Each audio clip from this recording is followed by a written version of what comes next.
RRB, l'invité du matin. Et avec notre invité du matin, on s'intéresse aujourd'hui à un secteur qui doit particulièrement s'adapter en ce moment avec la crise, c'est le numérique. Bonjour Éric Olivier. Bonjour. Vous êtes coordinateur de l'Observatoire du numérique. Alors quelle est la place aujourd'hui, quelle est la place qu'occupe le numérique en période de crise ? Est-ce qu'il a fallu s'adapter vite et est-ce qu'on s'est bien adapté en Calédonie ? Alors, adaptation rapide, oui. Réaction en mode réactif pour beaucoup, malheureusement, puisque la situation, notamment du confinement et des restrictions d'usage du quotidien, je dirais, pour globaliser, ont un peu pris de court beaucoup d'acteurs professionnels, que ce soit publics ou privés. Donc oui, des usages très différents en fonction des types de structures. Si on regarde un peu plus les indicateurs dont nous disposons depuis les baromètres 2018, on a des administrations qui sont très bien équipées, très bien connectées. 100% des administrations sont équipées en équipement informatique et en connexion Internet. On a des entreprises qui sont relativement très bien équipées en informatique, mais en termes de connexion qui n'étaient pas forcément sur ces canaux-là d'usage, en lien au numérique et donc à Internet. Et puis on a bien évidemment la filière qui est 100% connecté, 100% équipé. Donc là, on parle des cœurs de métiers numériques, les télécoms, tout ce qui est web marketing, e-commerce, mais on va y revenir sûrement aujourd'hui. Et enfin, les ménages, qui sont très bien équipés également en ordinateur, mais un petit peu moins que les entreprises pour donner un point de repère, et qui par contre ont des taux de connexion à domicile supérieurs. Donc, cette mise en mode télétravail forcé pour certaines fonctions, je dirais, de type soit administrative, soit communicante, en tout cas tous ceux qui peuvent travailler à partir d'un ordinateur, ont pu s'adapter assez rapidement, sous réserve de mettre en place des petits protocoles personnels pour se créer un environnement de travail. On pourrait rééclairer ce point-là aussi. Mais malheureusement, pour beaucoup, c'est vrai que c'est en mode réactif et je dirais que ce n'est pas faute d'avoir fait de la sensibilisation en amont de la part de tout l'écosystème numérique de Nouvelle-Calédonie. Par contre, nécessité faisant loi, on sait très bien que là, il peut y avoir des investissements majeurs qui sont faits, j'entends de ressources, humaines ou financières, pour que ce qui a été fait rapidement se transforme, pourquoi pas, on verra, en solution durable pour tout ou partie des usagers et des travailleurs. Vous parliez du télétravail, l'Observatoire du numérique offre des dossiers, entre guillemets, aux entreprises sur comment mettre en place ce télétravail. Il y avait beaucoup de chemin à faire avant de basculer très rapidement, puisqu'on a appris le confinement le week-end pour le mardi, et il a fallu vite s'adapter et donc vite mettre en place ces solutions. Ça a été simple pour des structures de se mettre en place comme ça ? Alors, très rapidement, effectivement, je tiens à préciser que les dossiers sont en effet offerts à tout public de la part de l'association Observatoire numérique Nouvelle-Calédonie, puisque initialement ce sont des types de dossiers qui sont réservés à nos adhérents. Sauf que effectivement, l'association et avec notre président Benoît Deschamps, nous avons largement décidé à l'unanimité d'ouvrir ces dossiers à l'ensemble du territoire pour que l'ensemble des acteurs professionnels principalement, qui restent notre cible, en profitent, mais également pourquoi pas les ménages à titre d'éclairage en fait. Donc le deuxième point concernant le télétravail,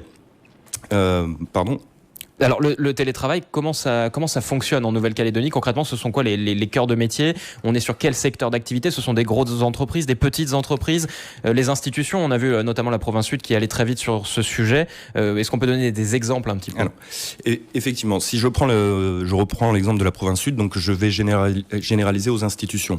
Donc j'évoquais effectivement les taux d'équipement à 100%, d'un point de vue équipement informatique et connexion Internet.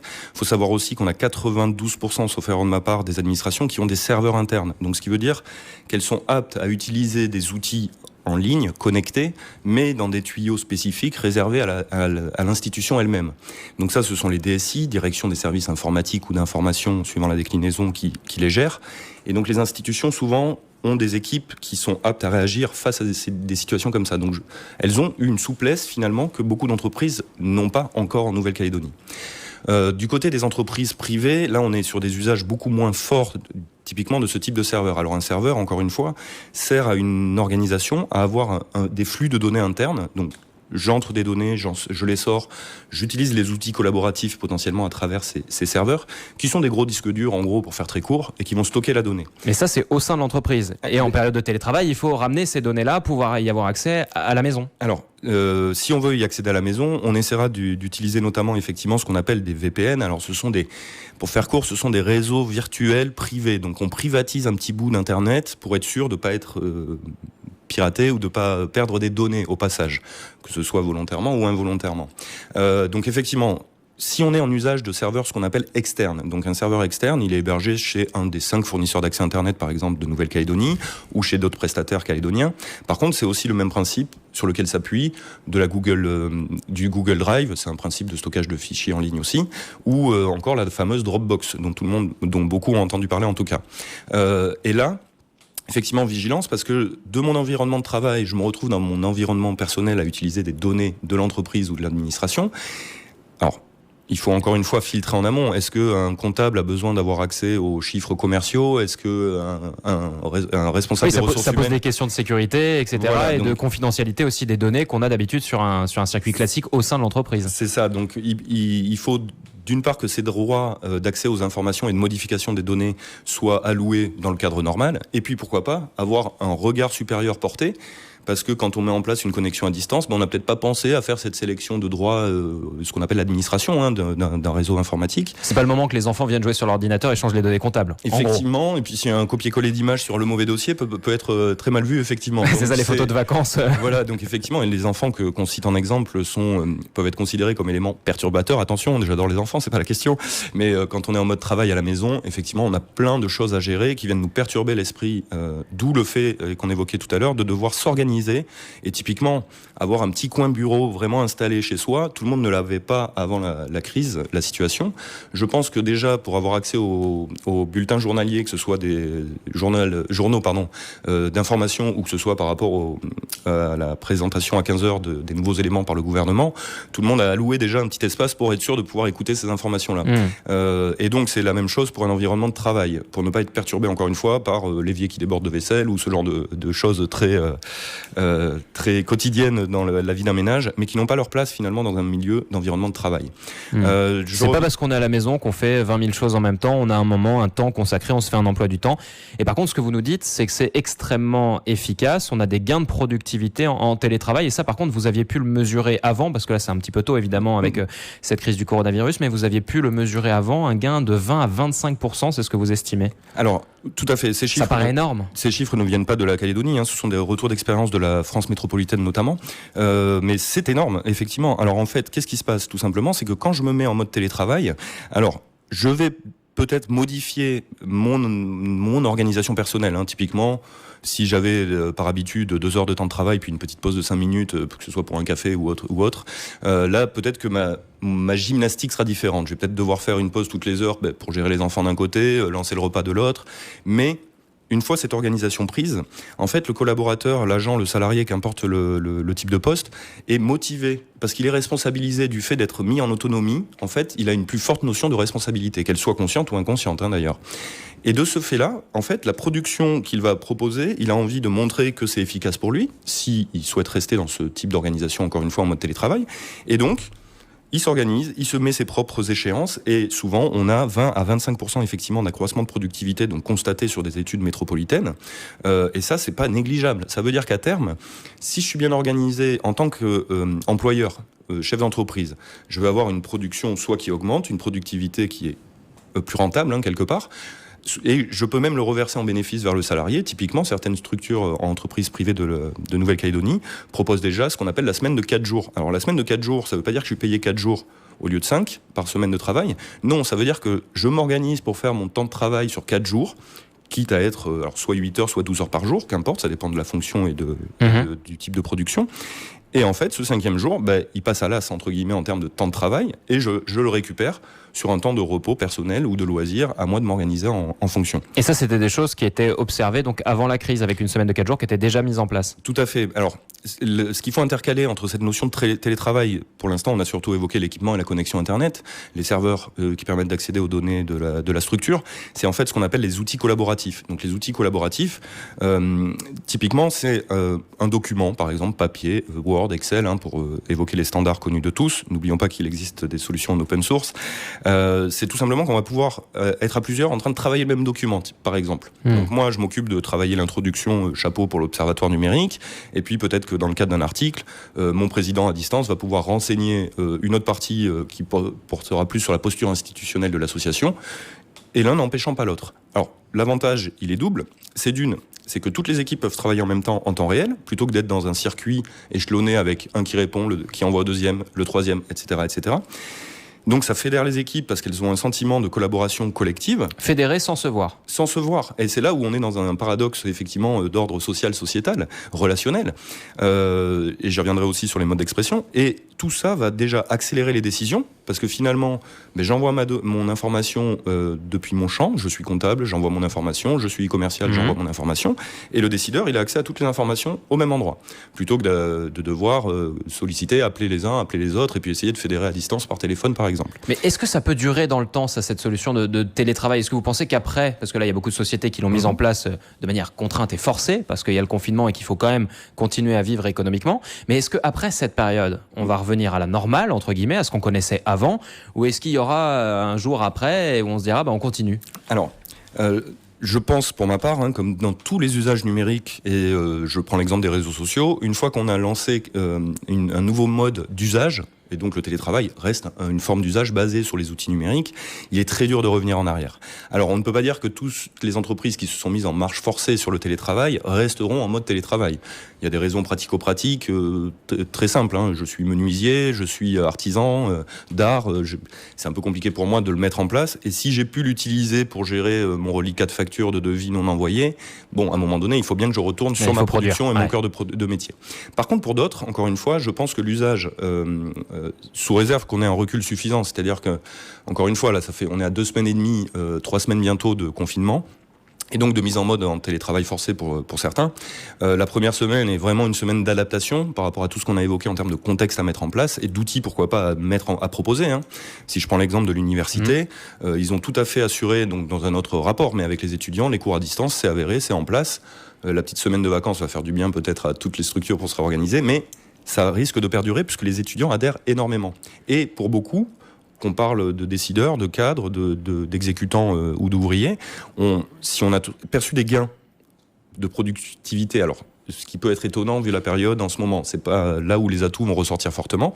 Par contre, encore une fois, le retour complètement en arrière ne sera pas proposé. On a un outil proposé sur la feuille de route de l'Observatoire numérique depuis 2019, qui est la mise à jour du baromètre numérique entreprise, qu'on doit réaliser cette année. Donc les chiffres que nous publions en ce moment sont basés sur les baromètres 2018 portés par le gouvernement de la Nouvelle-Calédonie. Il va être très intéressant d'avoir cette mise à jour qu'on prévoyait initialement pour le premier semestre, on espère ne pas avoir de décalage. Oui, pour pouvoir comparer. Comparer avant, pendant et après qui va le maintenir. Ouais. Et puis vraiment pour apporter cette petite touche-là, faut pas oublier qu'encore une fois, on a cette centralisation des données et on a aussi une adhésion des salariés, mais encore une fois, le salarié, il faut qu'il prenne le recul suffisant. Encore une fois, on aura des situations différentes entre un salarié qui n'a pas d'enfant, qui est autonome, éventuellement célibataire, pour vraiment caricaturer. Pour faire simple, ouais. Je fais à peu près mon organisation personnelle de manière très facile. Et puis quelqu'un qui a plus en famille nombreuse, effectivement, c'est un peu plus compliqué. Avec le risque également que ces outils numériques soient un peu intrusifs chez les gens, avec checker ses mails la nuit, checker ses mails à n'importe quelle heure de la journée, etc., etc. Effectivement, on peut avoir un côté workaholic, addictologique au travail.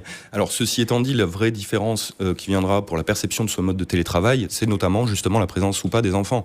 Les établissements scolaires étant fermés, le cadre de retour à la normale permettra à certains de se dire tiens, je vais réexpérimenter le télétravail maintenant que je peux créer ce cadre professionnel à la maison, puisque j'ai plus les enfants à gérer, j'ai organisé une nouvelle gestuelle quotidienne.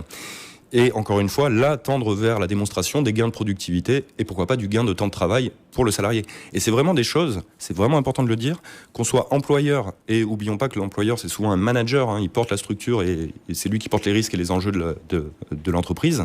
Il sera satisfait par ces gains de productivité, cet nouvel esprit d'équipe vraiment renforcé.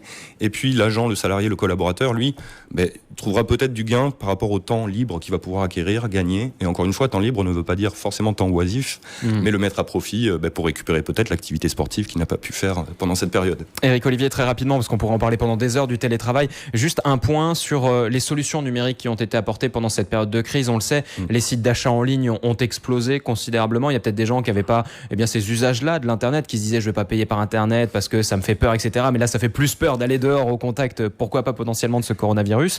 Est-ce qu'on a déjà une idée des évolutions des usages et est-ce qu'il y a des choses assez emblématiques de cette crise qu'on pourrait mettre en avant? Alors, en rappel très rapide, n'oublions pas que en moyenne, sur 10 Calédoniens, j'ai 8 Calédoniens qui sont usagers d'Internet. J'en ai 6 qui sont sur au moins un réseau social.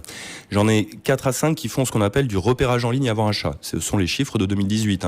Donc 4 à 5 Calédoniens sur 10, avant la crise, regardaient sur Internet, sur Facebook, sur les sites des produits ou services, avant d'aller acheter en enseigne ou en agence.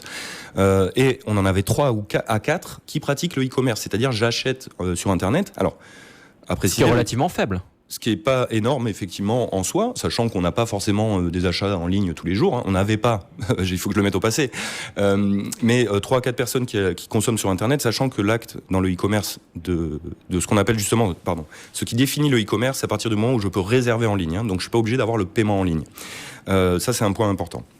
Deuxième point, effectivement, concernant l'apanage des services offerts, on voit les marketplaces. Donc, ce qui sont en fait les marketplaces, c'est la version la plus simple pour se commercialiser un produit ou un service en ligne, puisque c'est un site qui existe par ailleurs. Donc, on a un exemple fort en Nouvelle-Calédonie avec Shop & Say, où là, je suis charcutier, je vais pouvoir vendre une partie de mes produits en ligne. Je vais pas forcément mettre tout mon étalage sur la boutique. Par contre, ça se met très rapidement en place parce qu'il suffit d'un accord commercial avec la marketplace pour que moi, mon produit ou mon service soit mis en visibilité, mis en ligne. Donc là, ce type d'usage explose, mais ce qui entraîne aussi des explosions d'usage et d'organisation en termes de livraison, donc vraiment des aspects logistiques, de facturation, de moyens de paiement le cas échéant, tout ça dans des contraintes de contact direct ou pas. Alors merci à la CSB d'avoir déployé également le paiement sans contact par carte bleue, qui est très utile dans cette période-là, et c'est vraiment des services qui explosent en temps réel. Alors on n'a pas de chiffres, effectivement, à l'heure où nous parlons. On espère en avoir dans le baromètre numérique, et puis le carrefour que nous avons prévu pour septembre-octobre sur l'utilité sociale du numérique sera l'occasion parfaite pour venir évoquer ces nouveaux chiffres avec un peu de recul, on l'espère. Et en fait, voilà, on va également avoir typiquement le nouveau service en ligne proposé par les services publics avec l'attestation, la déclaration de déplacement en ligne que je peux faire depuis quelques jours. Ça, c'est vraiment des nouveaux outils qui se mettent en place et sur lesquels on ne reviendra pas en arrière. On peut facilement imaginer que demain, pour rester dans le secteur à peu près automobile, ce type d'application puisse permettre de régler ses amendes si on en a eu pour des raisons de parking non payées, ce genre de choses. Important aussi, il ne faut pas oublier que demain, on aura besoin, au-delà des services, de retrouver des pendants économiques qui vont permettre de pallier un petit peu aux carences amenées par la situation. Nous travaillons en temps réel avec la SACINC notamment, qui est la Société des auteurs et compositeurs de Nouvelle-Calédonie et des éditeurs de Nouvelle-Calédonie, sur ce qu'on appelle la RCP, la redevance pour copie privée. Donc c'est un sujet que nous avions ouvert en 2016, qui vient s'appuyer sur un pourcentage, par exemple, de tarifs sur l'achat d'un disque dur, d'un ordinateur, d'une tablette, d'un smartphone, qui vont permettre de reflécher des fonds, pour faire très court, vers la culture notamment, avec des nouveaux événements. La culture va énormément souffrir de la situation par rapport aux événements. Par contre, l'avantage, c'est que la culture, pour cet exemple-là, est un secteur qui va se révéler sous son approche numérique, avec les consommations de vidéos, de musique en ligne et de toutes formes créatives qui sont disponibles. En Nouvelle-Calédonie, on a vraiment de très belles productions en Calédonie et on va sortir un dossier dessus, mais également vers l'extérieur. Merci beaucoup Éric Olivier, on a bien compris, on aura des résultats un petit peu plus précis de l'Observatoire du numérique en fin d'année. Le rendez-vous est pris, on ne manquera pas évidemment de faire un retour sur cette crise du coronavirus. Merci d'avoir été notre invité ce matin. Merci pour l'invitation et bonne journée à tous.